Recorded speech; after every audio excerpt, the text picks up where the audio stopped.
As soon as I showed up at SCG CON Houston, I noticed there is a brand new lit up banner, and on this new lit up banner we have new spoiled cards, and we absolutely need to cover this right now. I'm probably too tired to realize how much I'll regret saying this tomorrow, but the only time I can really think of comparing how much fun, how much joy I had, how entertained I was, but also how tired I am, the only thing I can compare it to is the first couple weeks of fatherhood. Greetings and welcome to Creators of the First, powered by Radish. Here our focus is the collectible card game Wonders of the First, a deck building turn-based strategy-based game that spans 7 rounds as you battle to control the most stones. It's fun, it's got great depth, wonderful characters, and unmatched artwork. Tip to Rommel and the other artists. I'm your moderator, Slappy White, and with me as always are our panel of the biggest, best content creators in Wonders of the First, Capricorn at Quarantine Capricorn. Find him on YouTube. Grace or Carolina Girl from Wonders Workshop. That's Wonders_Workshop if you're looking for it on YouTube. She's the hub for the smart, creative, and community-rooted content. American Texan of American Texan Plays, featuring reviews, decks, news, updates, speculation, and resources to help you capture all the stones. And Ben of Be a Hero Gaming, that channel that strives to help you with the little things to help you become a better and stronger human. Hopefully, Creators of the Verse helps you to become a better, stronger stone seeker. Please pause the video right now, check your subscriptions, and make sure you are subscribed to each of these creators as well as Radish Digital. Let's go to American Texan first. American Texan, was SCG CON Houston really as exhausting as the early days of fatherhood? It was, let me tell you, it was awesome. I mean, at the end of the day, I was exhausted, I was tired, but it was one of those things where I couldn't go to sleep. Like, I knew I needed to hit the hay, but I could not stop just chatting with people in Discord, talking about the day. And I knew I had to get up early the next day to get, work starts Monday morning. But I just couldn't shut it off. I was so excited. And I was tired. It was my first experience. I had no idea what to expect. I was mentally exhausted, physically exhausted. But after all, still looking back, wouldn't change anything. It was awesome. You made me scared. When I watched your video on the way home from work today, and I listened to it, and I got scared. I came home to my son. I was like, dude, brace yourself. It sounds like this is exhausting. Yes, but now that you've watched my video, you can be better prepared, and you will not find it as taxing as I did, because you will hopefully have something more than just a protein bar all day to eat. Sandwich. All right, and yes, so a sandwich would be perfect. So Capricorn, the part that I was going to do for you is, of course, you talked about the Tom Felton banner and the sneak peek at different cards. And you said, we have to talk about this right now. So it was going to be the perfect intro into this. And of course, it's very important. We're talking about American Texan and Capricorn. Links to their YouTube channels are in the description, and make sure to go check it out. These are folks who are players, they're creators, they were in Houston, and you got to watch what they're dropping, and they're going to be dropping about that. But Capricorn, it sounds like you had a blast. It was exhausting.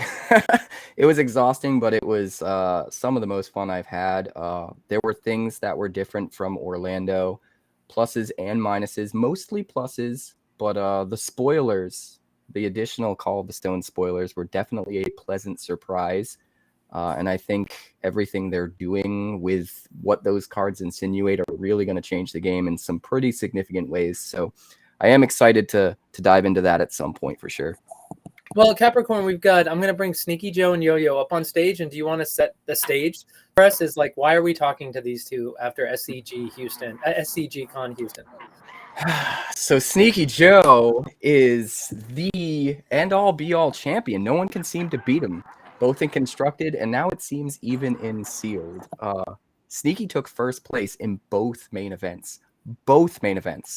YoYo was a hell of a competitor in constructed, but more importantly, YoYo also made it to the finals in the sealed event, and that's why YoYo's here as well. So these guys represent the absolute top of competitive play, not just with deck building, but even more so with their moment-to-moment gameplay and decision-making. These guys are the cream of the crop, so it'll be interesting to pick their brains for sure. Well, that's quite an intro, SneakyJoe. Well, thank you for that. I appreciate that, the kind words. Just playing a game and worked out. So I feel blessed and lucky. And I know every single one of these guys. I got to play Capricorn. I got to play Texan. excellent players, great players, and any minute they can get you. Very dangerous competitors. So, I feel like I got a little bit of lucky, and so I'll take it. So, Sneaky Joe, how different was the competition at Houston from the Shattering, which was, of course, the first place where people really competed? So the Shattering, I felt like I had a leg up on a lot of people because I had gotten on the tabletop simulator and I had been working decks and practicing, and I got to practice with people like Wicked, who hadn't been on the Wonders team at that point in time. He got hired later. And if you really want to know a really good player, and I would say if he could compete, would probably be the best player, I would say Wicked.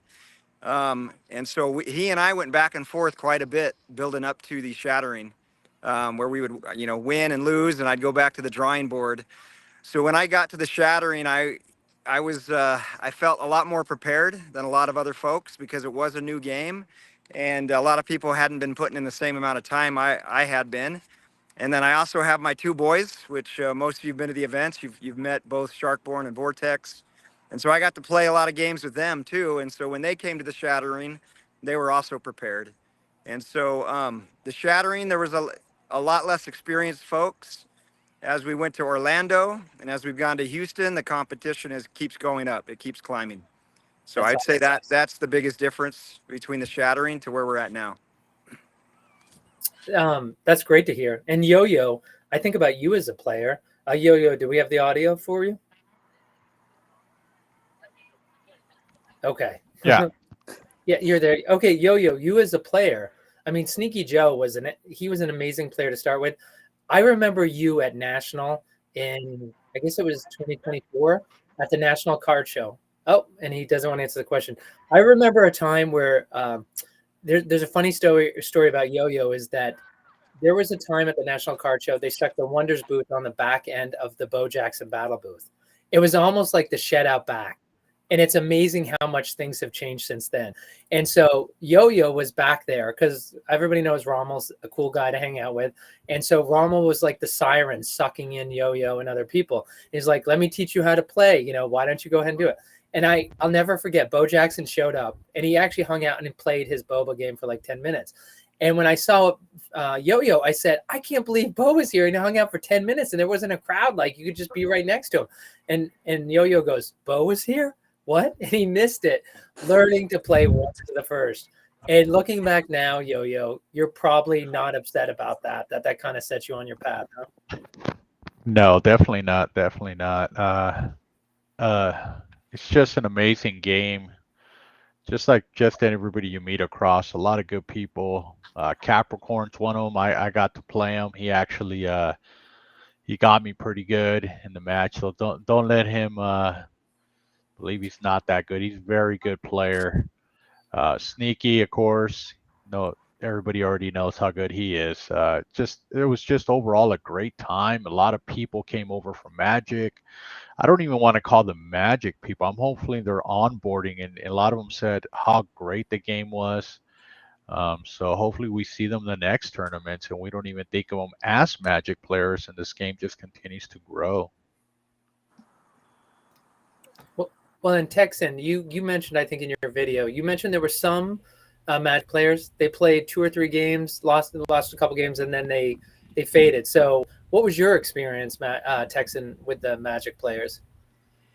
Yeah, it was honestly a little bit of an internal conflict because on the one point, we love seeing the Magic players play the game, pick up the game. I mean, I think that's the whole reason the SEAL tournament is on Sunday, is to give those that aren't competing on Sunday a chance to try the game and come try it. And we love to see that. We love to see the new people.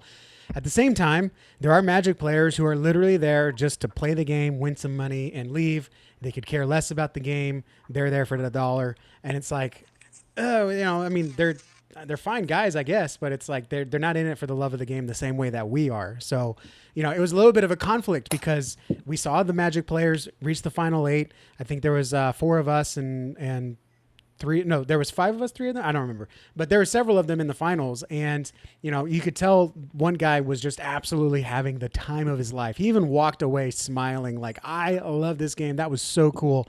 And there was other players that were there that, they were just there for the game. They lost. They left after 2 or 3 rounds. So there was a lot of buys in the later rounds for the losing bracket.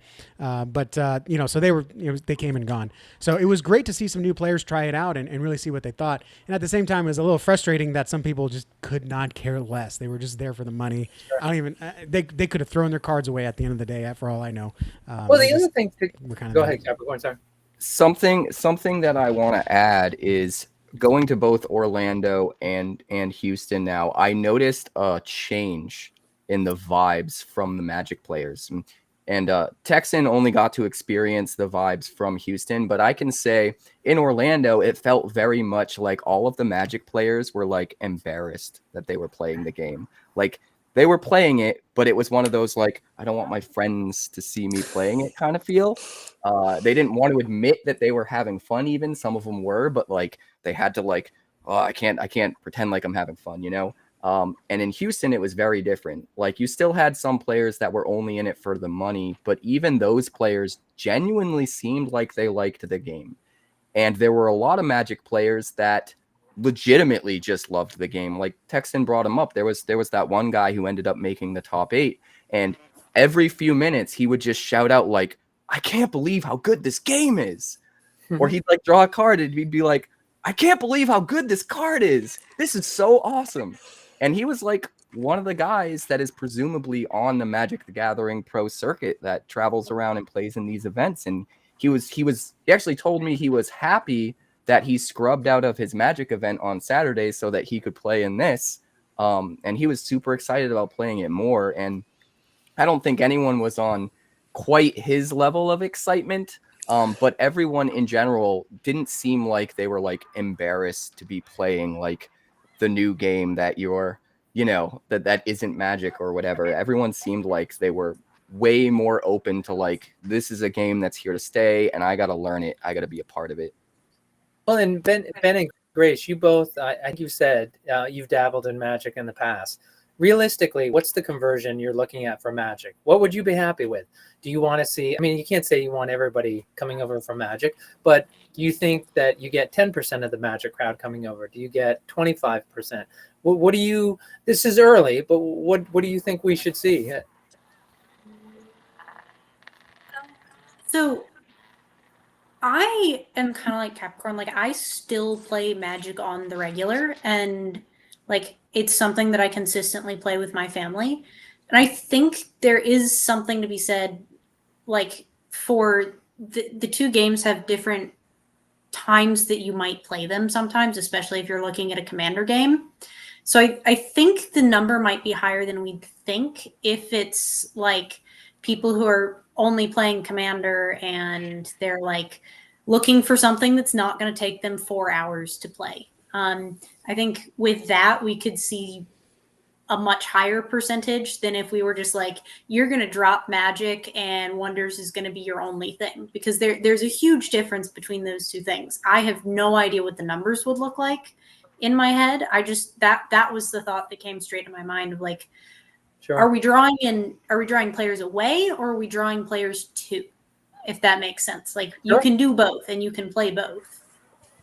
Yeah, it's a really tough question too, because and I've more than dabbled in Magic. I used to have a very, very sizable investment. I don't know what word we want to use here in Magic. I mean, pretty big, and I've probably liquidated maybe 80% of that to buy Wonders. And I'm an open-minded person. I think it's going to take more open-minded people to look into it. But for me, there were a handful of things. I love Magic the Gathering, but there's a handful of things about the game that really bothered me. And Wonders fixed all those. And that's what converted me. Now, SneakyJoe, are you, I can't recall, do you have Magic in your background too? I do actually. I played Magic when I was about 16 years old. I got into the game. I remember walking to the comic book store to try to compete uh, and getting fleeced by giving up my good cards, my double lands because I saw something shiny. Yeah. So no, but I actually had a really enjoyable time playing Magic. Loved the game, loved the competition, and it was kind of I think it was around the revised edition time, so I didn't get any of the great extra cards. But I played for about 3 years, and then went on to life. Military, mission, marriage, all that kind of stuff, college, and left Magic behind. And I don't know. Fast forward 20 years later, it was time for me to get into a card game, and I was actually looking at Magic. But I felt like the game had changed quite a bit. I had a nephew who was into it. He taught me to play. I think it was Commander, and I guess there were some Planewalkers. I didn't quite understand it, and it just wasn't as simple as it had been when I was that 16-year-old boy. And then with how many different sets had come out, I just feel like I was left behind. So my buddy got me on to the Kickstarter. He showed me this Wonders game, and it looked amazing. My two boys were playing Yu-Gi-Oh and Pokemon, and I would go buy a few decks just so I could spend time with them and the thing that they enjoyed. And then we saw this as a bridge opportunity, a way to bridge our generations and play a game together. And it's worked out quite a lot. And now we're touring the country playing it. It's been a dream. You're not going to be in Baltimore, are you? We are not coming to Baltimore, but I'll tell you what, Sharkborn was not happy about how he did, and he is begging me to take him to Baltimore. That was the other thing that scared me. When I heard you were sweeping everything, I thought, oh, jeez, man. Now I'm scared of the exhaustion, and I'm scared of Sneaky Joe. No worries, man. No worries. No, we will not be going to Baltimore as much as I'd love to, though. Well, and who will be Still going? have a family at home that I got to spend time with. So. Well, Priorities. Who's not spending time with his family is YoYo. YoYo, you will. Kind of like Sneaky. I am not going to be there for the Sunday event. I am just going to fly out there to be there Friday and half of Saturday. I'm going just to pick up that Sears case promo. I'm really into that promo. It's honestly costing me about $1,800 just to fly out, upgrade my seats to first class. I'm a little nutty, but I really enjoy this game. I enjoy both sides. The collectability, the playability. It's just far and above beyond any game I've ever played. That's all I got to say about it. I mean, if my wife knew I wasn't going to try to win, she'd probably put her foot down. YoYo, I know you're a player, but you also are a collector. What do you think the promo card, the financial value is? What, the Sears case? Yeah. Easily $200 to $250 to start. Yeah. Game ever takes off, you're looking at $500 to $1,000 card. It's it's what they say about like how do you make a small fortune in CCGs. You start with a large fortune. So good job on that one. Yeah, I will be a buyer. There's people out there going to be selling. I'm going to be there. Just asking. Capricorn, I can never tell with your mic if it's muted or unmuted. Did you unmute it? You had something to say? No, I'm just saying, if he's paying $1,800 to go out there, even my dog's excited about that. You can just pay me the $1,800 and I'll give you 2 Sears days. That's fine, yo. You don't have to. You can cancel your flights right now. It's too late. They're booked. I booked the rooms. I'm good for a day and a half. Look what this game will do to you. Yeah. You realize you don't have a problem after you hear him, Ben. YoYo, you did not play. I'm hearing I have a huge problem because I'm trying to get 1,800 to go to Vegas. I'm the one that's got the problem. You got to start selling jeans, Texan. I know. I got to get back in the game. I got to get back in the denim game. So YoYo, you did not play Magic before, right? You had no. 0.0. I kind of like Sneaky when I was around 16. I think it was about 1994, 95 when I used to go to the comic book store with some of my friends that would play Dungeon and Dragon, and I just they would buy the Magic cards, and one of them was really trying to get us into it, so he would buy us packs and just.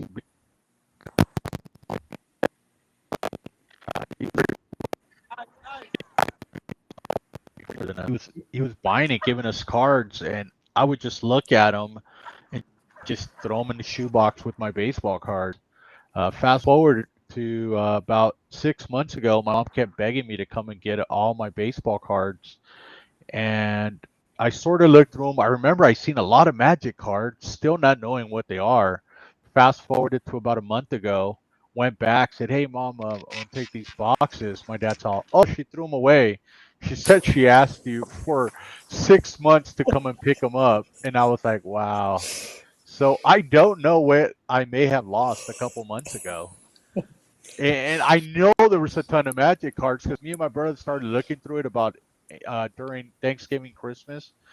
Both times I went, I started looking. I was like, and I kept telling my brother, "Oh, look, we have a lot of Magic cards," because we always kind of go half on anything we have, and we split it because they were both of all our cards. And well, they are in the dump somewhere. Good luck to somebody. Okay.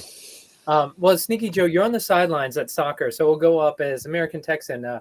We can't keep, and Yo-Yo's actually working his day job to support his Wonders habit. So we can't keep him too long, but American Texan, did you have any questions for Sneaky Joe and Yo-Yo, who we appreciate so much for being here? Yeah, I really tried to catch Sneaky. I knew you had a seer's gaze. I knew you liked spells just from watching Capricorn's videos. So I specifically ran 2 Word of Serendipities in my deck. Be honest with me after the fact. Did my second Word of Serendipity surprise you when I countered your first seer's gaze? I think you're talking about Path of Light, right? Yeah, Path of Light. Yeah. So I only run 5 spells in that entire deck. 3 of them are Path of Light. 2 of them are Seer's Gaze, like you said. I was a little surprised when you came down with the second one, but I had 2 strategies at that point in the game. One was, if somehow he stops me from playing Path of Light, let's make sure he doesn't have enough actions to actually capitalize on it. So that's why I had brought down the Murkmire, I think, in that round, was to tap any land potential that you had. And then I did try to get the 2 Path of Lights out, but you were able to stop him with those Word of Serendipities, so that was very well played. Yeah, I think real quick you realized you did the math, and he doesn't have enough actions, and so that was a great game. I'm a much better player. Ben, you have every right to be afraid of Sneaky or the boys if they go to the Baltimore or if you see him in Vegas. Or Cap for that matter too. But you and Cap, yes. But I'm specifically because I'm trying to hype up Sneaky here. You will come away such better player. I mean, any of these guys, Yo-Yo and Capricorn. And let me just say, like I said, that internal conflict, like at the moment, we were happy to have those Magic players there, but also we were rooting for Yo-Yo because in the Final Four, unfortunately, it was Sneaky versus Vortex, but it was Yo-Yo versus the last remaining Magic player, and we all it was like we wanted family to win. We were like, as soon as Yo-Yo was done playing, we were like, hey, the other guys are still playing. Look at what's in their deck so you can get ready, and Roaming Boss was there too, and saying, here's what you need to strategize. Let's take a look at your side deck. We were all pulling for Yo-Yo to see him in the final, and I think we're all very proud of seeing you there and making it just the Wonders community. And that's not to be exclusionary. That's just like, again, it's like seeing your family in the championship. We wanted that to happen. And sorry it couldn't happen. Sneaky, your dream didn't come true this time, but I'm sure someday it will be your family in the final 2. I'd love to see that, man. And you guys are so good. You have to keep me sharp because you guys are so good. I know if I stop for a second, you guys are going to overtake me. So yeah, keep pushing me. Ben, did you have any questions for Sneaky Joe or Yo-Yo? No, just hearing about the way the tournaments went and stuff, and watching Capricorn's video and Texan's video. I was telling my son today, I got home from work, I said, we are so unprepared for this because we've just been playing each other. And so I play the cards I like, he plays the cards he likes. We know what to expect. And I'm hearing about all these strategies I didn't even think of. And so I'm just thinking, all right, well, win or lose, here we go. Well, we'll see in Vegas though, right? Both you guys, Yo-Yo and Sneaky. Oh yeah. Oh definitely. Yeah, absolutely. Yeah, that's my backyard right now. Man, that's gonna be awesome. I can't wait for that. Grace, before we get to you, is that Sneaky and YoYo, something Ben said reminded me I wanted to ask you. I think it was American Texan in one of his videos talked about if you didn't know what you were doing, it was a little bit confusing. And I was curious about that, SneakyJoe and YoYo, is that the organization. I guess organized compared to other tournaments that were going on there. How did you feel about the organization from the Wonders team and the tournaments? So starting with Orlando, to be fair, I mean, when we got there, I liked their booth, their display, but I felt like they only had one employee there that was trying to manage everything. And there was a lot of judges that were new that didn't quite understand the game yet in Orlando. And so the cool thing is, though, is the Wonders community, the people that were there that knew how to play the game, they stepped up to help. They showed people how to learn and play at the booth just by volunteering and helping out. But from Orlando to Houston, it was much better run. They had more people there. Brian Tinsman was there. Ryder Tinsman was there. Jester, they hired him on a contract to come out and help be a judge and show people the game. And when I saw Wicked from Orlando to Houston, I'm like, okay, there's so much less stress in this guy's eyes. I'm so glad the team gave him the support that he needed in Houston. And so I felt like Houston overall was run better. It was managed a little bit better. It still has some hiccups. One thing I would recommend is they needed to bring that 10,000K advertisement for the sealed tournament on Sunday. They needed to bring that banner and have that sitting out in front of the Houston booth because that was what was attracting all the Magic players in Orlando. I did not see that banner in Houston. I think they would have had a sold out event if they had that banner there. And then the other issue, there were some complaints on the sealed play, just the beginning of registering your deck and doing the audit and the review. The form was pretty exhausting. It had some printing issues where cards were kind of missing, and some of them were out of order, not alphabetical. And so the first complaints that I heard from some of these Magic players that came around was like, this was kind of the worst start to a sealed game that they had ever had.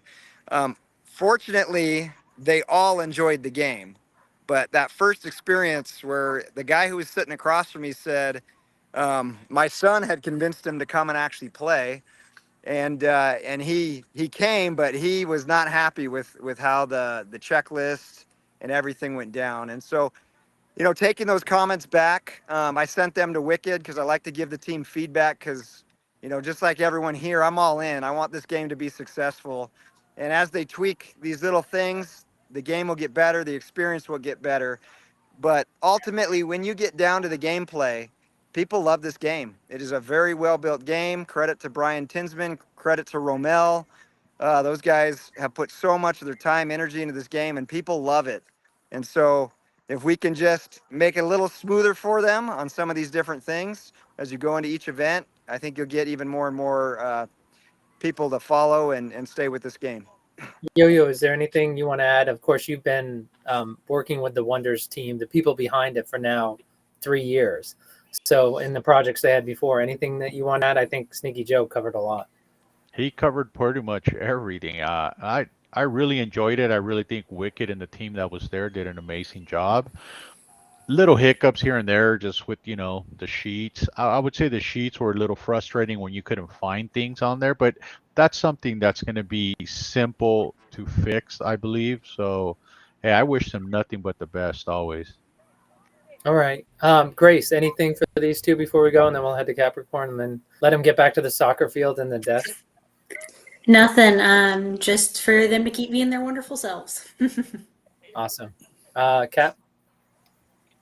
So I do want to point out, even though Sneaky and YoYo were in the finals for sealed, Sneaky and myself were in the finals for constructed. And once again, he did pull out the win against me. And I just want to thank Sneaky because every single time I play against him, I think I am shored up and I'm not going to make any play mistakes. And there's always these little bits of silver lining things that get overlooked. And he helps make me a better player for sure. So I hit him in the finals in Orlando, ran into him in the finals here again in Houston. He beat me both times, but each time I've learned more and more. So I appreciate him as a competitor more than I can express with words, for sure. When's that video coming out, Cap? I've been waiting for that video. I want to see that. I'm editing it, man. It's a lot of editing with all of the post work with the card images and stuff. So I'm working on it. It'll definitely be up before Baltimore. Your team's not doing it, Capricorn? What was that? Your team's not working on it in the editing room right now? What team, man? I'm grassroots. I think the only team member he has left, I heard barking in the background. Yeah. No, I'm really grateful. And another thing I want to add as a caveat, they were talking about like what they liked and what didn't, what worked best and what didn't at Houston. I do want to point out there was a change to how they handled going to time. And I feel like in Orlando, they did one extreme, and in Houston, they did another. And I'm curious what Sneaky and YoYo think real quick before they head off. But in Orlando, it was when you go to time, you finish the current round and then the game's over, which meant everybody would rush through round 6 to get to 7. That way, when you hit time, you just get to play out the whole game. In Houston, they went a completely different direction. When you go to time, you get one action each, and then it's over. And I found that was problematic in the opposite extreme, because sure, we weren't dragging the tournament on too long, but I found that one extra action never made enough of a difference to change anything. It was basically the same as just when time ends, it's over. And I am curious what Sneaky and YoYo might think about that. YoYo, you want to take it first? You know what? That did come up in 2 of my games. One time it worked in my favor. The second time, it also worked in my favor. Oh, but it wasn't in the sealed case. This was in the constructive, where I would have got beat by Sneaky Son. The second time, Dr. Bray would have got me. So both times I ended up in draws. And it should have been losses. If time permitted, I would have lost, but it helped me get into the top 8 in both of those tournaments. And one of them I actually got to play Capricorn, and he knocked me out. And he went on to play Sneaky. So I can't complain about it. Do they need to work on it? Yes. Did it benefit me? Yes. So I'm on the fence on it. Sneaky? Yeah, my thoughts are I don't like it at all. When we got there on Friday night, they had a 1250 DBS event, and we weren't quite aware that was the rule in place. And because they had technical difficulties, they started that event late, and then they cut each match to 30 minutes. And so if you try to play a highly competitive Wonders match in 30 minutes, where Wonders is such a great game because you never really know the outcome, and a lot of people are saving up for their big bangs in round 6 and 7. But if you only have a 30-minute game, you might not ever get to that point where you can actually turn the game around. So that was a little disappointing. I had never had any of my matches go to time before, except for when they had that 30-minute cut. I was playing Ryder Tinsman, which was an honor to play him. A great player, one of the creators of the game.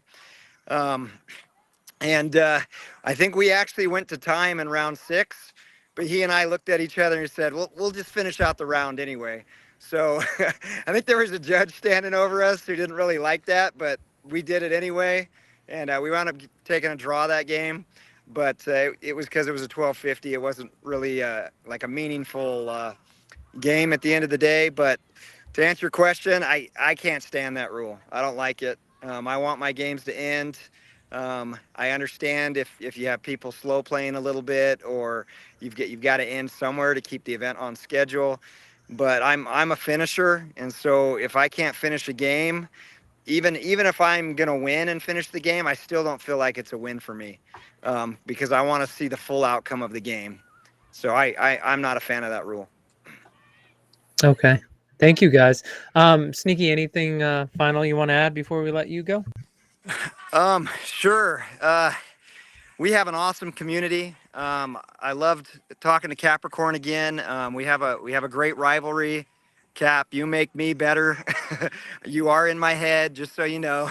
I'm gonna make you so good. You and Team First Forms. I think about you guys and what you're up to, because I got to brew some sneaky stuff in the background for you. Texan, it was a pleasure. I didn't know how good of a player you were. I love your channels and everything that you were doing. And it was a pleasure to meet you. And I could tell you're a highly competitive player. If I didn't have a hunch that you had that T set, that game we played could have been very different. Yeah, and Grace, Ben, love your guys' channels. I also want to give a shout out to YoYo. He's a good friend. We've got, I think, an event that we got to finish, huh, YoYo, on Capricorn's channel, I think tomorrow night. So YoYo's a great player and he's a good friend. So just want to shout out and thank you, Slappy, for the time and everything. And just a shout out to the Wonders community. Love you guys. There's so many great people that help. There's people that have sent me cards, all kinds of things. We have a really great community, and I appreciate it, everything the Wonders team is doing. It's a great game. Thank you. Hey, thank you, Sneaky Joe, for taking time, obviously from your family in the field. So thank you so much for that. Thank you, guys. All right, Sneaky Joe, we'll let you go, and then we'll say goodbye to YoYo. YoYo is, I think he handed it off to you. So any final words? I was just going to ask him if he was holding his phone up the whole time. Oh my gosh, yes. Have you seen the arms on that man? And no wonder. I see what he does for exercise now. He holds phones up for a good half hour. You know what? Like Sneaky said, it was a pleasure to meet American Texan Capricorn once again. Haven't had the pleasure of meeting Grace and Ben yet. I've seen their channels also. Love everything anybody does. American Texan, I was very open. I love his stuff. I watch it as Capricorn. Watch all your guys' stuff. Anything you guys do for the community is just amazing. Let's continue to grow this and just have great tournaments and keep that good vibe going. So thank you guys. I appreciate everything you guys do. Absolutely, my dude. Thank you so much, YoYo, and thanks for taking time. We know you're really busy in between Houston and Baltimore. Seriously, though, thank you for taking the time. I'm literally packing and getting my cards ready for Baltimore. Like, I fly out tomorrow. I haven't even had time. I don't have enough time in the day to even prepare. I don't know. I don't know what I'm doing at this point, honestly. Well, the good news is we're going to let you go. So here's an extra 10 minutes that we won't hold you on this live show any longer. God bless, man. You guys have a good night. Thanks, YoYo. Can I share a funny story from something one of the Magic players said to me at Sealed? Yeah. And this will be a little bit of an inside joke because I couldn't say this because no one would have gotten it. The Magic player, Sneaky talked about the spreadsheet, and the spreadsheet was very... we could understand it because we know the game, but if you're on the outside, I could totally see how confusing it was. The spreadsheet was in order of orbital, and then inside each orbital, it was in order of alphabetical order. So if you know how the cards are ordered numerically, you start with the mythics, then the epics, and then within those mythics, they're in alphabetical order, the epics in alphabetical order. So it was not in card number order, and it wasn't in total alphabetical order. It was barely in orbital order because then also the tokens were on their own section. The first was nowhere on the sheet. You had to write it in. And then, there was some stuff missing because of print error. But the funny thing happened when the Magic player next to me, who was I'm not going to say who he was, but he was a person I didn't want to sit next to. And all he did was complain about the game and the registration process. But the funniest thing he said, and he didn't realize he said it, and it's funnier for us. He said, "Why did they put it in this order? They should have put it in numerical order. This is alphabetical order, and alphabetical order is hard. And let's put it in number order." And I said, there's more numbers than letters in the alphabet, where I thought. But the funny thing is he obviously doesn't know that you cannot tell the difference between 3s and 5s on the numbers. And if it was in numerical order, that would have taken even longer to try to get the checklist going. So I'm actually thankful it was in alphabetical order. I was sorting cards earlier today, and I just stared for like 3 minutes at a card, and I was like, is this a 3 or a 5? Grace, the bifocals. American Texan said in his video, you got to bring the bifocals. Get them on, and then you can read all the cards.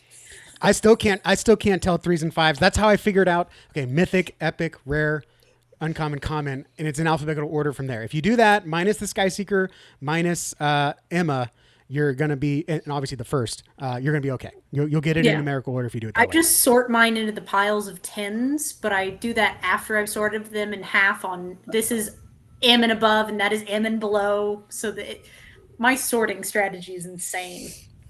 Yeah, I felt bad because I was able to sort it through, because that's exactly how I sorted. I sorted by orbital, and then can figure it out from there. So I finished before everyone else, even though I got kind of a late start, and everyone's just kind of like looking at me, and I'm like, just don't worry, take your time, whatever I can help you with. And the guy across from me was fantastic. He had questions about the game, and I learned from Capricorn, don't help him out too much. So I didn't explain strategy to him. Yeah. But I did explain the rules when he asked about things like what is attuned. I told him what attuned was. I didn't tell him, Patria was wonders attuned, Heliocent was equipment attuned. I didn't go deep into stuff, but I just helped them play the game. And at the very end, I was still, figuring out my deck, and I don't remember what it was. But the guy raised his hand and was like, all right, you got 60 more seconds. And I was like, 60 more seconds to deck build or 60 more seconds to sleeve our cards? And he's like, 60 more seconds to sleeve your cards. And I'm like, crap. So I start sleeving my cards. And the guy across me, he's like, can I help you? And he grabbed some of my sleeves, grabbed some of my cards, and started sleeving cards with me. So he was super nice, super fun. And I think he actually placed higher than me. So kudos to that guy. Like I said, a lot of the Magic players were excited to learn the game and then play the game. Well, The and Magic players were way better than in Orlando. I don't necessarily just mean skill, but kind of skill too. But just their attitudes. It was almost like they were halfway to being the way everyone in our community is right now, to feeling like part of the Wonders community. And you had actually asked a question earlier about how much of the Magic player base are we expecting to pull over to Wonders. And I know we've kind of moved on from that, but really quick, I kind of want to touch on that, because even though the larger player base, like all of the commander players and the casual players and stuff, I have no idea how many of those people we can expect to pull over. When it comes to the competitive players that like to go out to these tournaments and compete for prizes and compete for money, I actually think we'll probably end up pulling half of those players over to us in the long term, because this game, the way it is right now in a one-on-one competitive environment, feels the way Magic used to feel in the first decade of Magic's existence, where it feels like the premier one-on-one competitive game. And so will we get commander players? Who knows? Will we get casuals? Who knows? But I think a lot of these competitive Magic players that are going around to different events and trying to win money, I think they're really going to be enticed to come over to our side. I think that's just where the real competition is, so to speak. That's my opinion on that. Well, Capricorn did. I'm not familiar with the purse prize. I remember talking with Wicked and talking about when he used to be on tour for a different game and the type of earnings he could find. But the amount of prize money is that I'm not sure. I mean, I've heard about players, the elite players, and how much money they can make. Is 10,000 at Houston? Is that enough to entice them over? Or what's Magic offering at? It's getting there. Okay, it's a step in the right direction. Magic is about ×4 what we are at all levels. Only 4. So their big World Championship Pro Tour events are usually $500,000 total, and Vegas is $125,000 total. It's about 1/4. I also did some math. Actually, when we were leaving the event, Texan was dropping me off at the airport because he's a solid dude, and I did some math on my phone, and it's about $40,000 in cash prizes for the equivalent events for Magic of what we had at SCG CON Houston with the $10,000 sealed. So I think just all around Magic is basically at about 4 times, which this is early days for the game. So if we're already at, 25% of what they're at, and with all of the news of the celebrity guests coming in and how big I think that's going to blow up the community, I would expect us to be at least comparable to Magic. And I expect a lot of those Magic players to feel like there isn't as much standing in their way of winning in a new game like this with less players. You don't have to get sweaty. They have 16 rounds or something crazy that they have to go through over multiple days for Magic to get to that prize pool. And it heavily favors, you know, the top performers a lot more than the Wonders payout does right now. Wonders is a little bit more generous with people that aren't placing quite as high when compared to Magic. So I think it's really enticing, even with the money where it's at right now. I think it's still really enticing for Magic players to be like, oh, I have a way bigger chance with spending way less time to come over here and win some money. And I think that's only going to grow as the game gains popularity and the prize pools increase. Interesting. Touch on it. Did anybody have any comment on that? I think he kind of summed that up perfectly. Because otherwise, I wanted to ask Ben. I know that American Texan talks in his video about sealed is very different than pre-constructed. So you're going to Baltimore, Ben, right? Yep. And you're doing sealed, pre-constructed. What are you doing? Everything? Well, so speaking of which, that's another thing that scared me is about how American Texan had to sprint to his constructed event because we signed up for all 4 of them. And so I hope, I guess obviously Friday and Sunday we can make those, but Saturday might be a little snug. But, you know, we've just been playing sealed, me and my kids, just because it's a slow way to open the cards and it puts you on pretty even playing field. You know, someone can't get this deck that when they have this huge box of cards or whatever and pull all kinds of crazy things out of it. It's just nice to know that you're getting random stuff, they're getting random stuff. Who can put together the best deck? So we've all just played sealed, and we'll get a couple of our kids and open a booster bundle and make a deck. And anyway, when this competition came up, I was telling my son, we got to start figuring out how to make a standard deck because we've only been playing sealed. And so we literally, I keep telling them it's training. We've spent the past couple of weeks just I made like 5 decks and we just kept cycling through them. This doesn't work. That doesn't work. And we still don't have it figured out. So I don't know. We'll see how it goes. Let me tell you, when you find that deck, like I found mine like literally it started as a video. I was making a meme deck and I played it through with Filizino, and I was like, that was actually like really good. It felt good to pilot and match my play style. And he was like, yeah, you know, with some tweaks, you could actually probably take this pretty far. And I was working with Hanging Bananas, and I was working with True Story, No Lie, and then Mighty Fluke. I played them all over the last 2 weeks, and they were helping me not just build the deck, but also get in the competitive mindset. Like, hey, this isn't kitchen table. Like, you need to go. Like, I think it was can't remember. It's all a blur now. But one of them was like literally like, stop fooling around and just go out, go for the stone, go for the blood. And I'm like, well, I want to do this and see if I can. He's like, no, go for the attack. And so I had to, like, they really helped me with that. But once all that said, once you find that deck that matches your play style, like everything kind of clicks into place, and you're not trying to build a deck anymore. Now you're trying to fine tune it and take things. Well, that's out what we determined. I was telling my son, he's like, Dad, we don't know what to do. We don't know what the best deck is. And I said, you know what? It's just going to come down to what style do you like to play? What cards do you like to play? How do you have fun playing? He's like, Dad, you can't win by having fun. And I said, I know, but what cards do you like to play? Play those. And that's what you're going to do. The deck do you think is the most fun to play? And it's actually interesting, American Texan, watching your video, I had that same idea is what if you just made a deck of cheap vanilla wonders? I thought, why? Because you could come out with some powerhouses if you just had cheap vanilla wonders. And then when I heard about how far you went with that, I thought, man, well, there goes, he got the idea before I did. Stop giving away all the secrets. I know. I like it. Give me more, guys. Give me more. Well, what's cool about Texan's deck and having a bunch of vanilla wonders is like it's naturally resilient to nullify a lot more. Right. It's like, the perfect anti-meta. You could still get value off of Ethos Relic if you have that combo with your nullify stuff. You'll technically still like draw a card off of them or whatnot.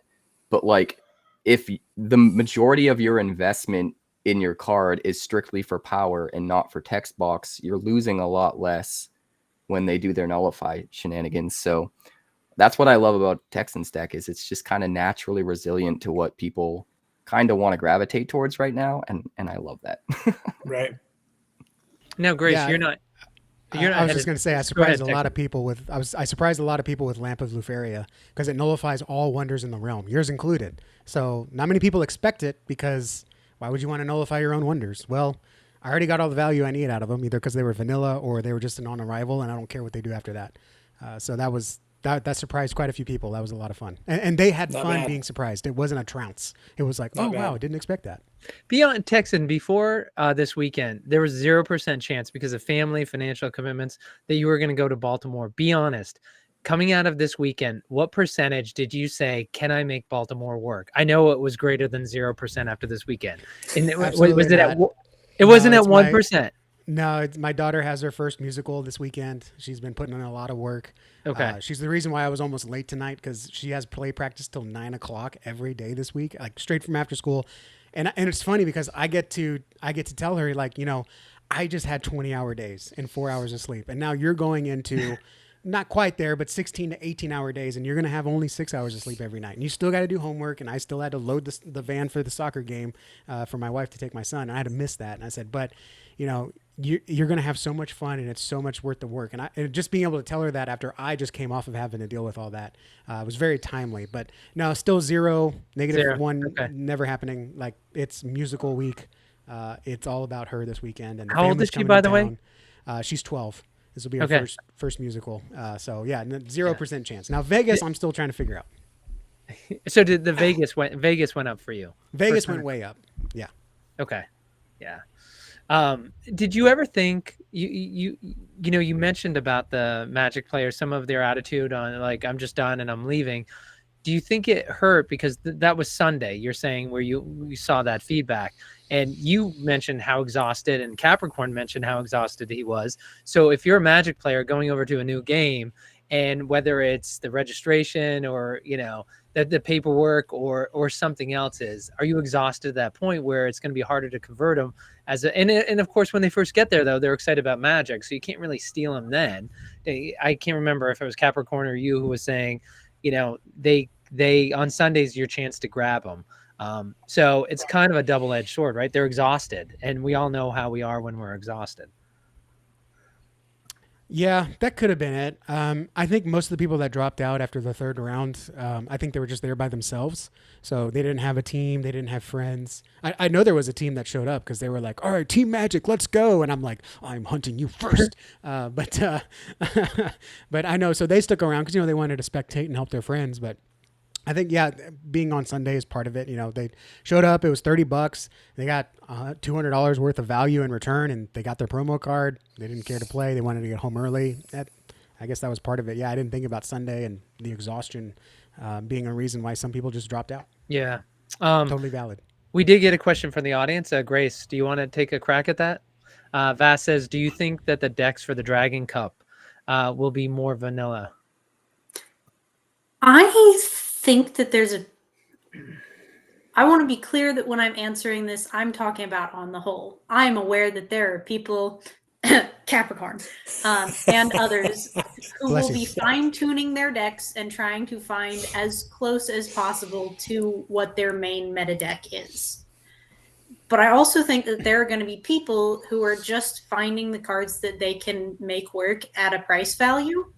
And I think that some of the vanilla wonders will be less expensive and easier to get your hands on because they're not meta. So they could be less valuable, and so we could see more use of vanilla wonders because they're not being chased by all the people who are chasing the nullify cards or the other cards that they need to make their deck work, because it's if nothing else, it's filler.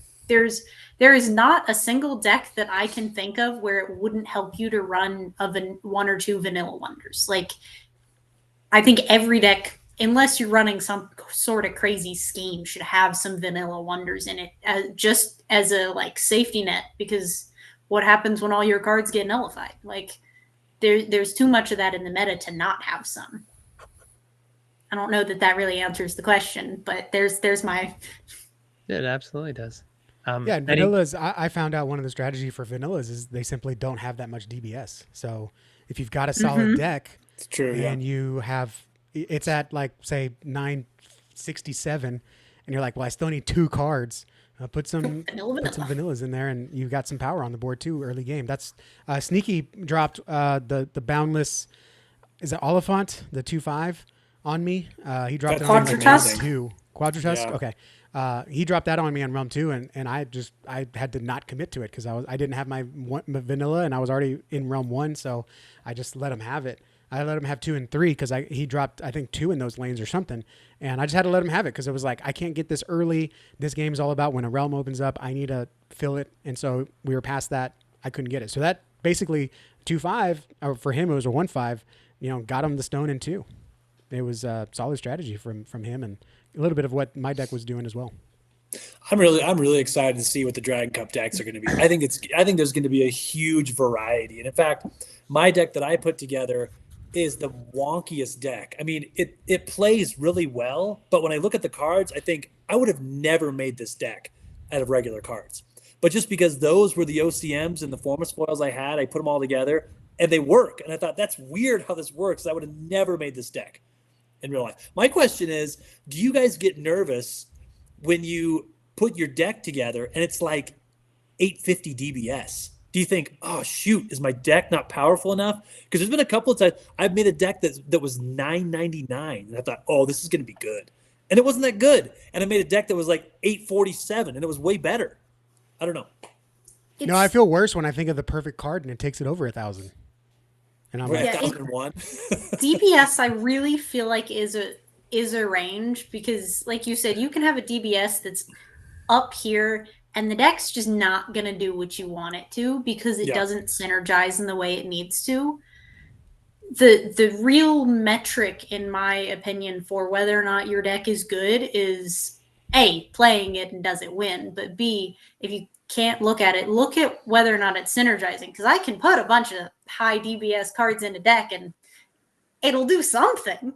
But it messes with your mind so much. It messes with your mind. Like I made a deck that was exactly 1,000 points.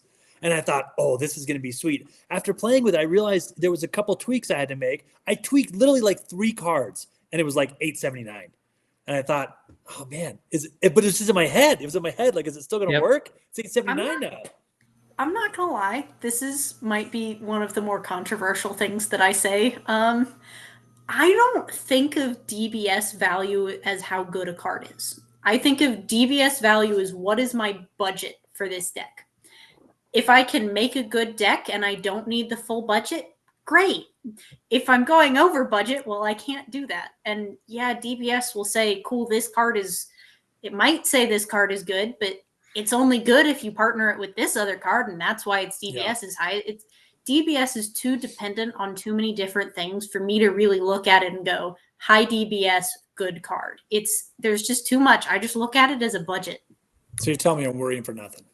Sometimes the DBS can be a bait and switch Deceptive. in a way. There are definitely certain cards in the DBS right now that have low DBS specifically to incentivize people to use those cards and see how far they can go.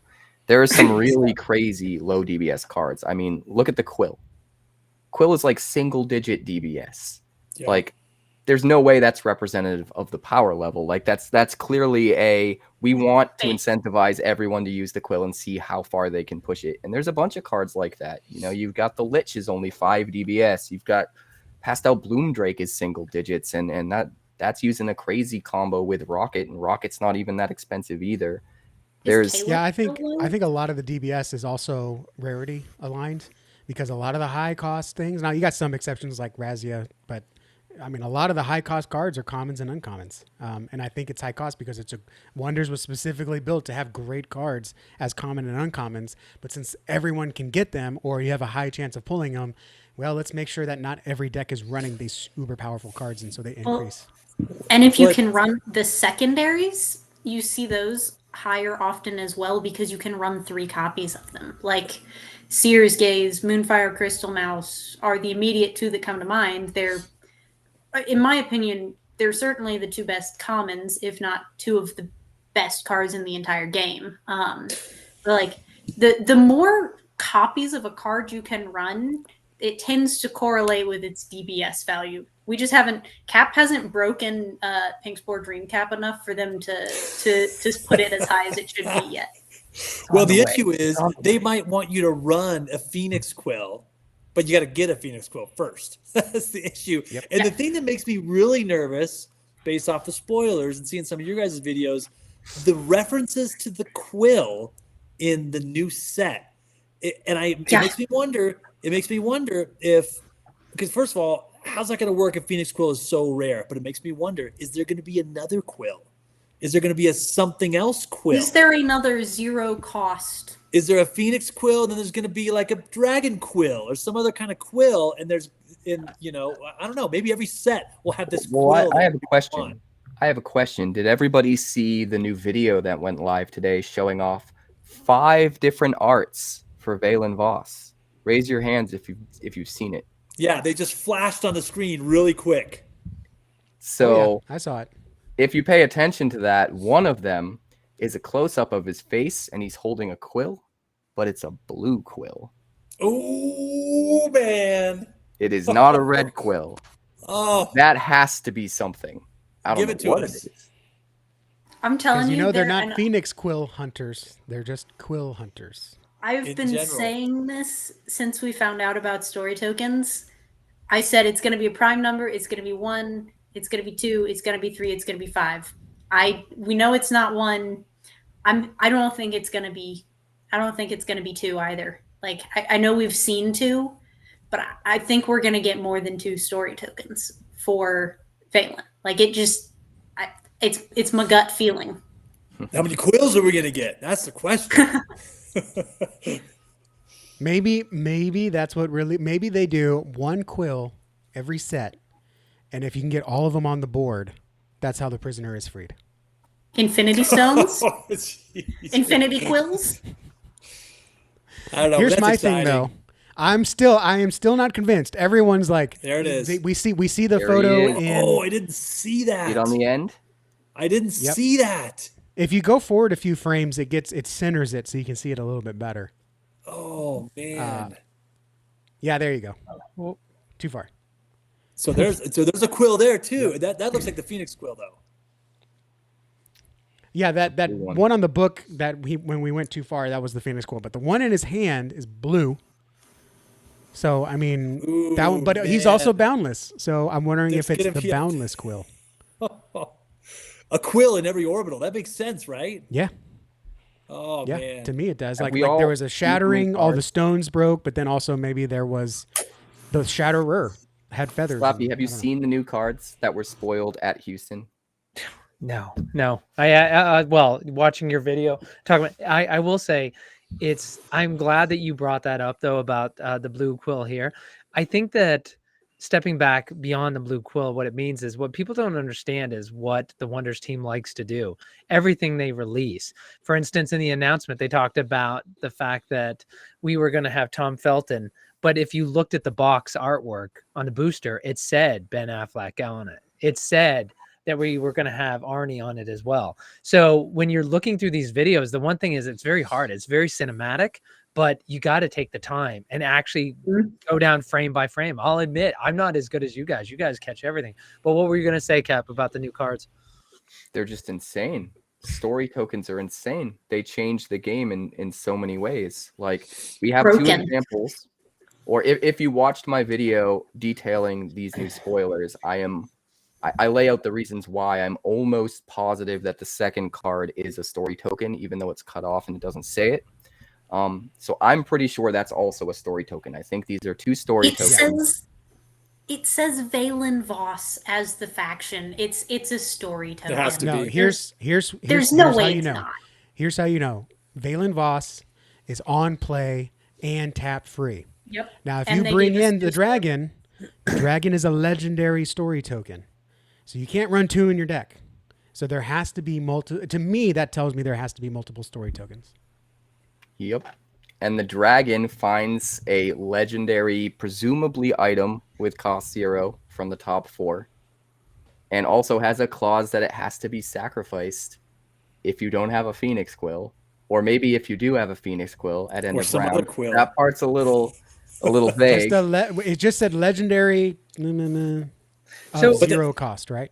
But that's another thing, something else I commented on Capricorn's video was I've thought about making a token deck before because there's a lot of cards that refer to all your tokens get this, all your tokens get that. And I thought, what if you made just a token deck only? Well, the story tokens make that even more powerful, because now it's not just these random token cards you're creating that people just pile up from their packs they get, but these story tokens are also included in that, I would imagine. Don't sleep on those story here's an extra tokens. layer. J-Fire destroyed me with a token deck. I mean, he flooded the board. Extra layer of super tech before COTS comes out. Everyone's going to forget about this by the time COTS comes out. Don't forget about this. Kraken of the Inferno. It's not That's that good enough. right Mute- now. mute him, People aren't- mute him, Don't worry about mute running him. it. Mute him. On arrival, kill a token. Don't listen to Capricorn. On arrival, kill a token. You're giving away the secret sauce here. Way up. Yeah, that's gonna Right? be big. That Kraken's gonna be because before it's like, who's gonna destroy someone's random skeleton token? Who cares? But oh man, the story tokens, the Kraken is gonna be put on the board. Yeah, it's I think Good call. And Three that's just an example. DBS. That's an example of what this team loves to do. And I remember Ramel telling me that like way back at the Shattering, like, oh, we love the idea of making stuff in new sets that changes the way you think about stuff that's already there in the old sets.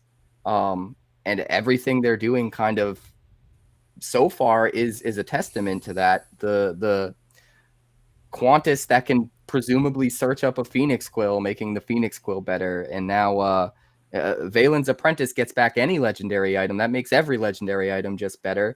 And Kraken of the Inferno gets better because story tokens are tokens. There's like layers of this stuff. And we've already seen in the Discord, Frenchie talking about how, you know, and some other people talking about how Emma's going to get a lot better. I think Joe Doug mentioned it at one point. Like Emma's going to be crazy after COTS. You're not ready.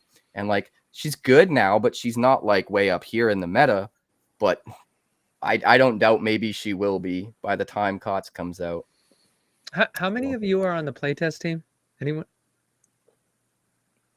I should be though. Yeah. I told Wicked in Houston, I'm like, you know, I applied at some point. Second. I keep placing really high in all these. Why am I not on the playtest team? So that way you can conjecture without having to worry about your principles. Because we actually had somebody on earlier today who's on the playtest team. And what I really wanted to ask, and I don't know how restricted they are, but I would love to know, right? The playtest team, when they were developing it for the existence, they were building a game. So it was just a question of, is it broken or is it not? I really want to talk to the playtest team because I want to find out, like, how are these story tokens? Like, I mean, like, what is happening? Like, how are they incorporating it? Like, I also want to know did they run into a lot of problems, or because they have the game down now, was it a smoother transition? And it's more about the players getting used to the new format than, you know, before it was about fixing the game. Now it's more about just seeing the effect it has on the players. I think it's not so much, they're obviously looking to see if it breaks anything, but it's more seeing about how they play. By the way, we have a question. J-Beck does say Emma prices are going to spike, but there's a question also from Vass.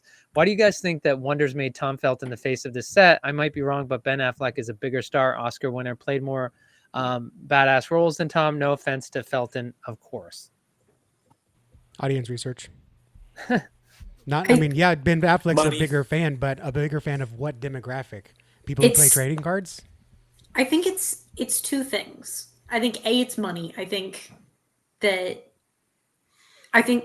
Felton is probably getting paid for all the different things, and different things have probably been negotiated, and there's a price for being on the box, and there's a price for doing this and a price for doing that.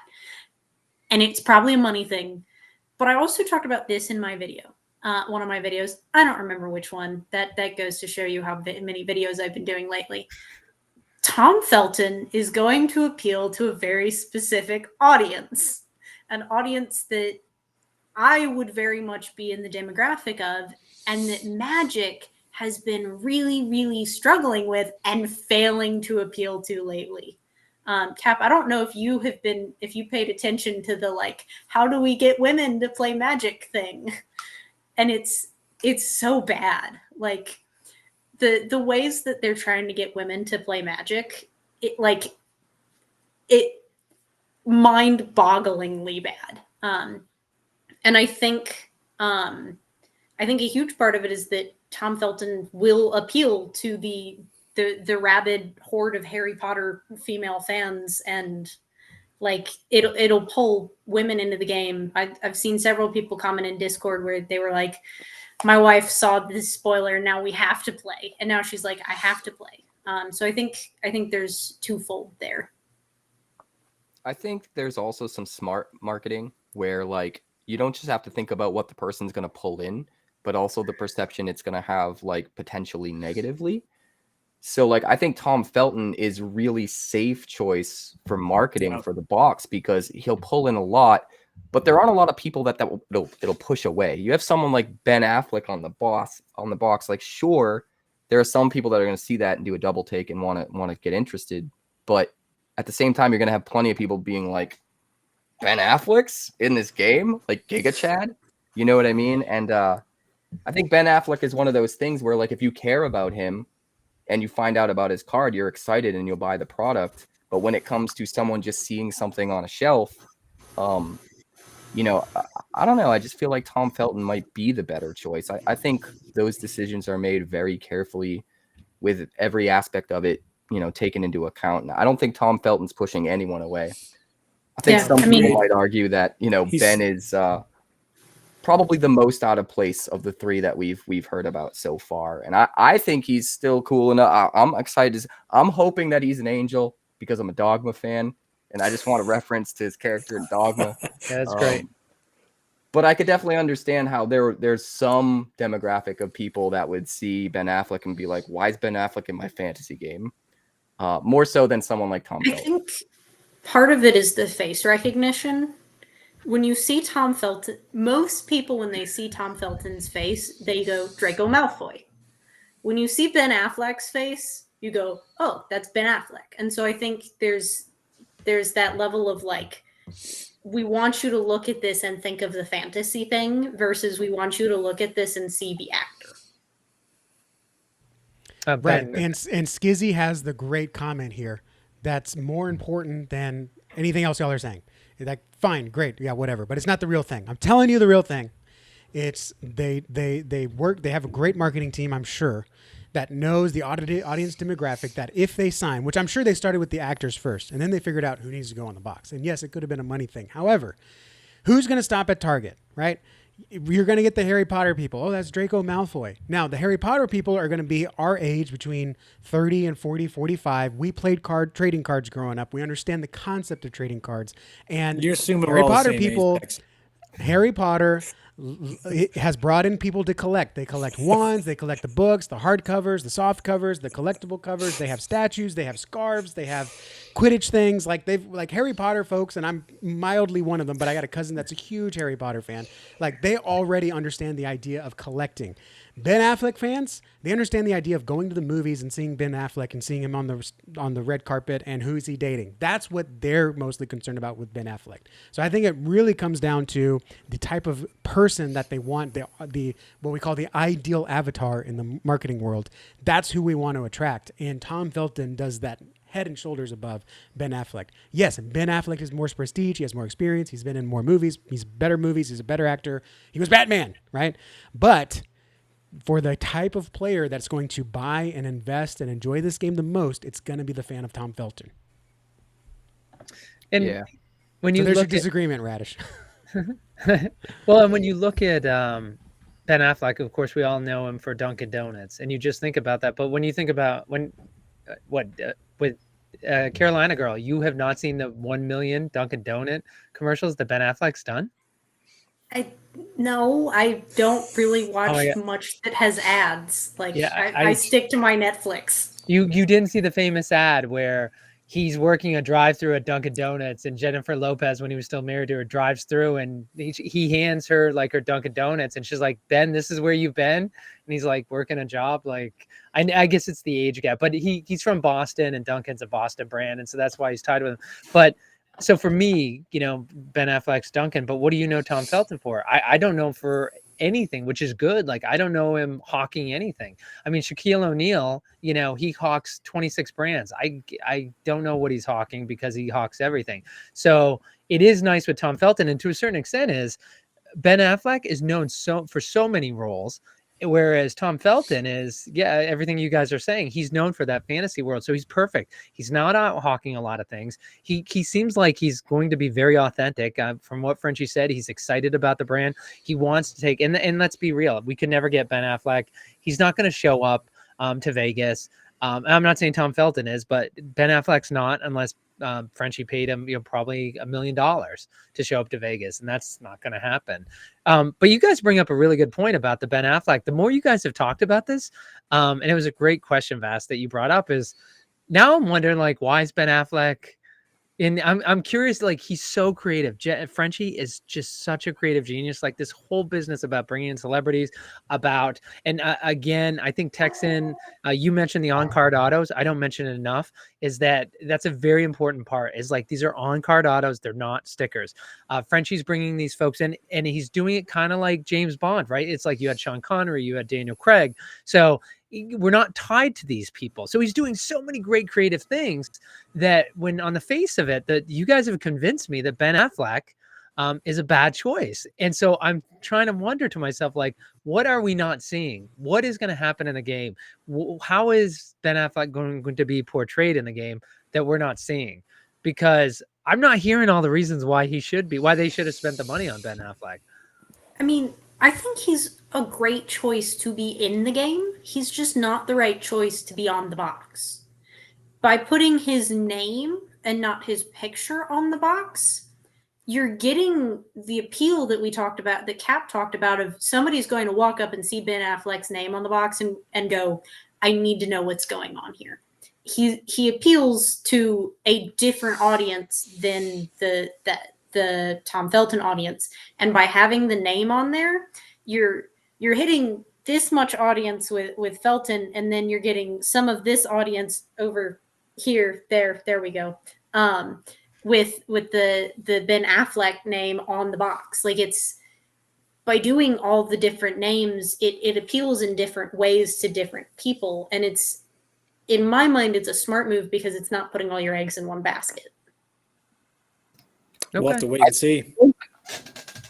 I think they're very tactical with what they're doing. It seems like just from the 3 that we've seen so far, they're trying to hit very specific demographics. And like someone like Tom Felton on the box makes a lot of sense because I think Tom can pull in impulse buys a lot better than like a Ben Affleck. But there are people that Ben Affleck can pull in that nobody else would ever pull in. Somebody goes and searches up on Google Ben Affleck autograph because they really want a Ben Affleck autograph. And then they go down the rabbit hole of there's this game and there's a card of him and he's signed it. Like, that could bring in people to buy the product that are just whales for Ben Affleck that otherwise would never be here. And that's something that a name like Ben Affleck can do that maybe other names can't do. So I think they're doubling down on the kind of people that can bring in people that will appreciate games like Tom Felton, but they're also playing the other end of the spectrum of let's go further.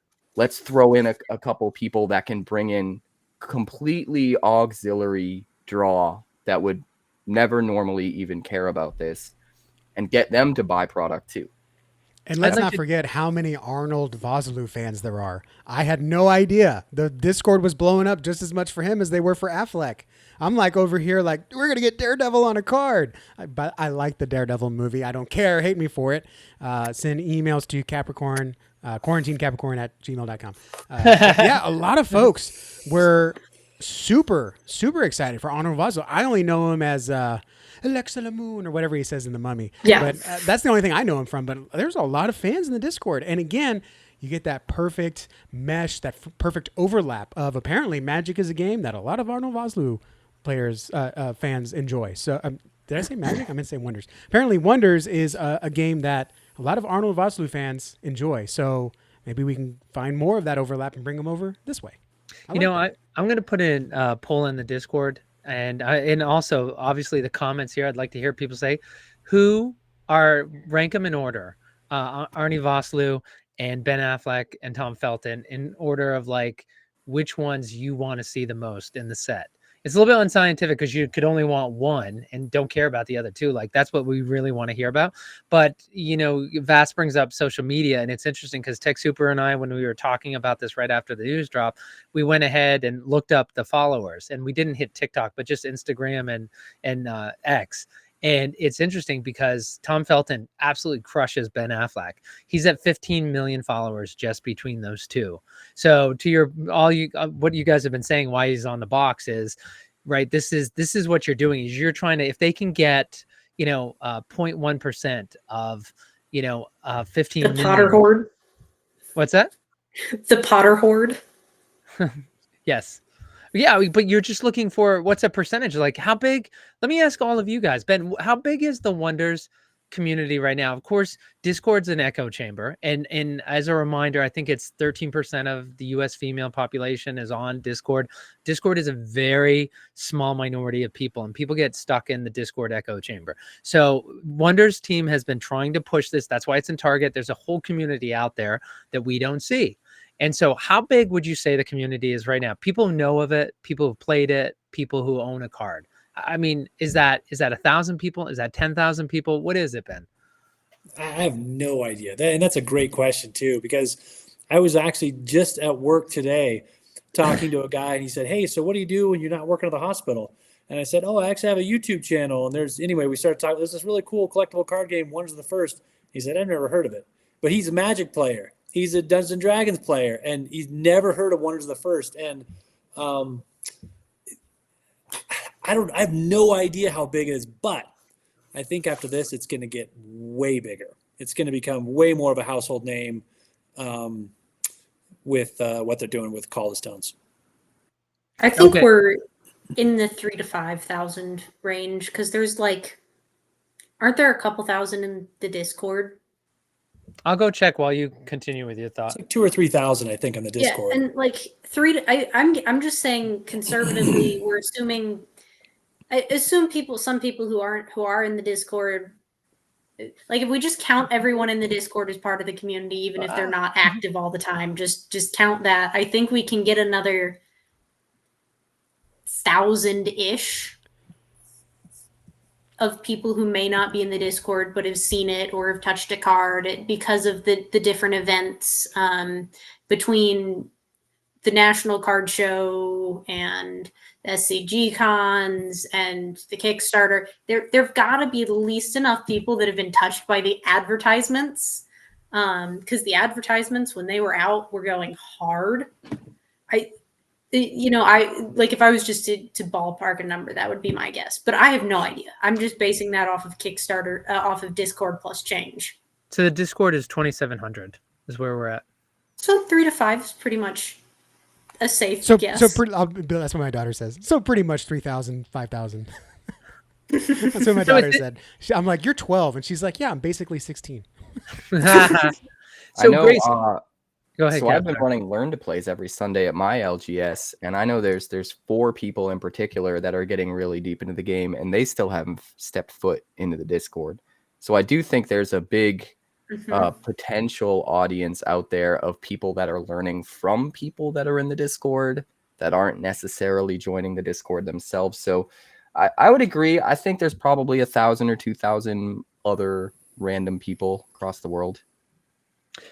I think you all are underestimating it, and it's interesting because Frenchie, for folks who don't know, is that Jeff French, the founder of Wonders of the First, is that his background's in marketing, and what we're not seeing is we're already captured. And so what is he doing with the target and where you can find the product is we don't know what group he's targeting.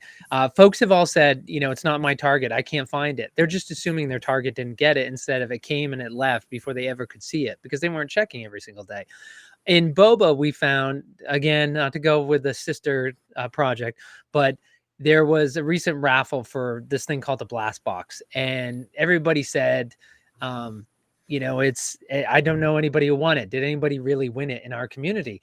And Jeff said, people don't really understand that the amount of growth we've had outside of Discord.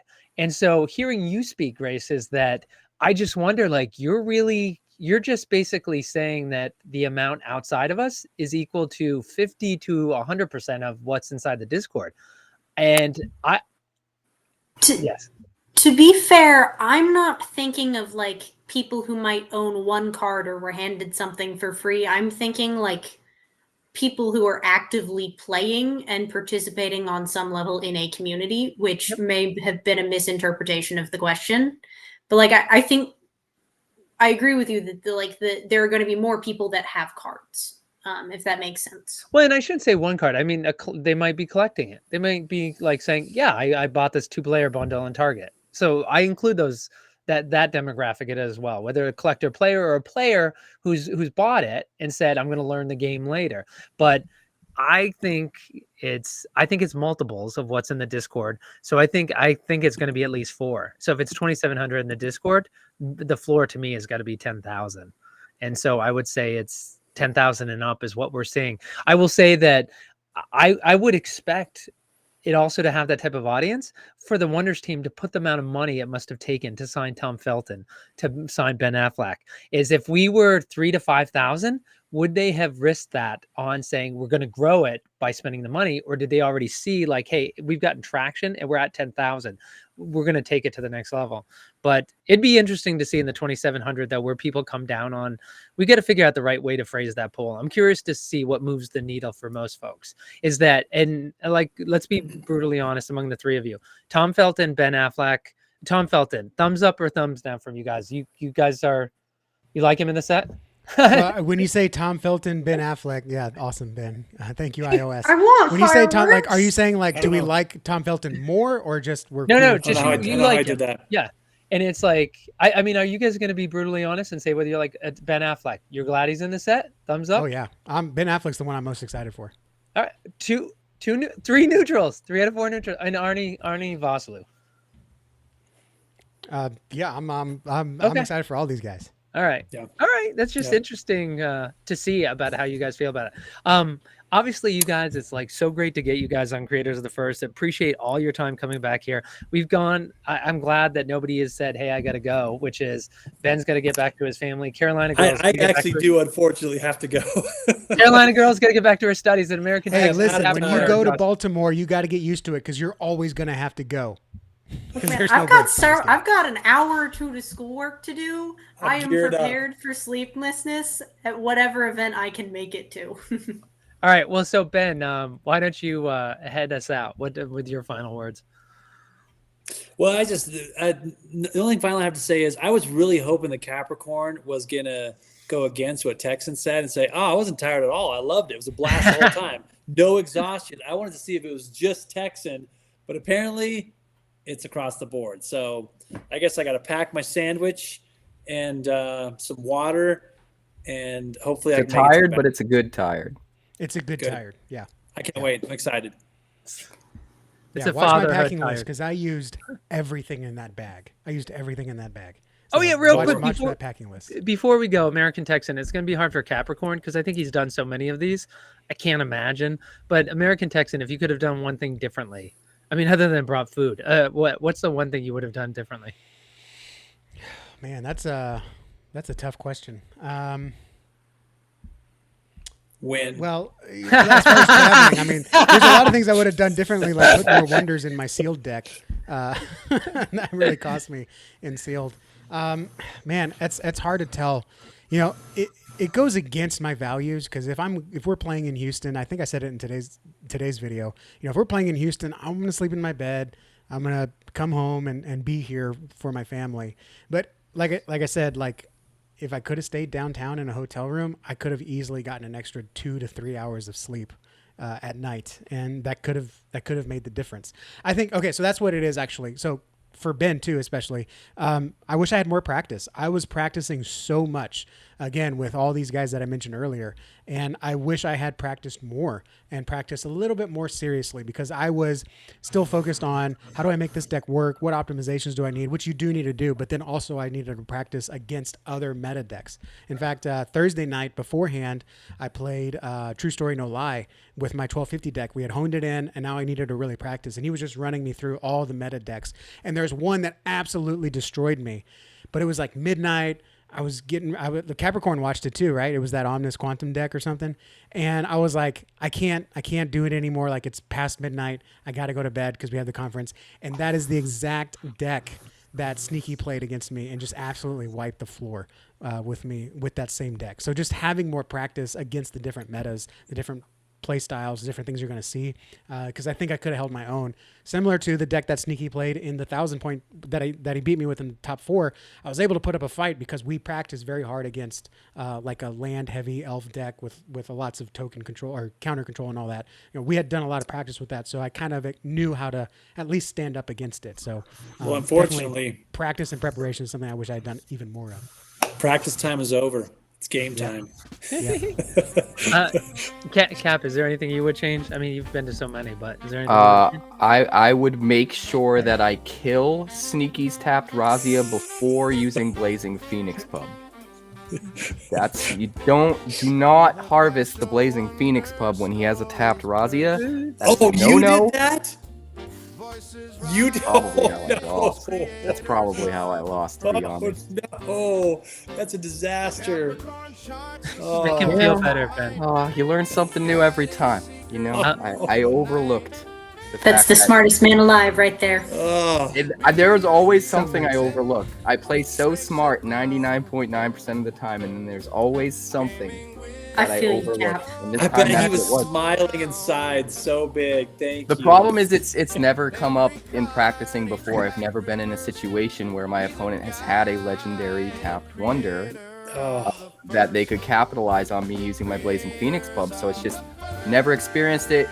My head was in so many, like 17 other different things going on, trying to track. Like, there's so much going on at the top level of play. Just completely spaced it, and then regretted every moment of my existence from that point on. And spectate as much as you can, because these top players, they know things that you don't.